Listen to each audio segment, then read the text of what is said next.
Magandang gabi mga kababayan, narito po ang result summary ngayong araw ng Huwebes, February 5. Pero bago ang lahat, paki-like at subscribe na po ang ating channel. Maraming salamat po. Para sa 2D Lotto, ang resulta sa 2 PM draw ay 4 at 29. Para naman sa 5 PM draw, 27 at 24. At para sa 9 PM draw ay 17 at 31 in exact order. Para sa 3D Lotto, ang resulta sa 2 PM draw ay 8, 3 at 2, habang sa 5 PM draw ay 1, 4 at 9. At para sa 9 PM draw, 2, 7 at 1 in exact order.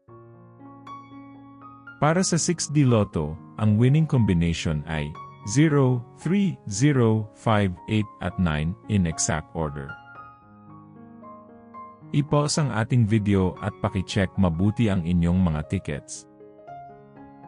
Para sa Lotto 642, ang ating winning combination ay 10, 36, 30, 16, 29, at 39 in any order.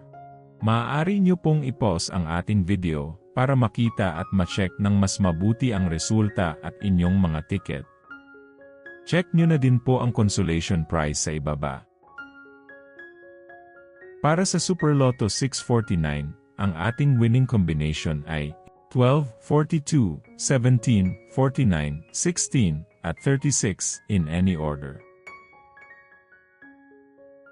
Muli, maaari nyo pong i-pause ang ating video para sa pag-check ng inyong mga ticket at panalo.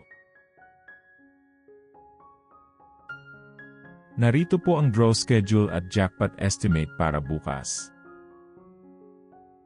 Congratulations po sa lahat ng nanalo. Kita-kita po ulit tayo bukas. Maraming salamat po sa panunood.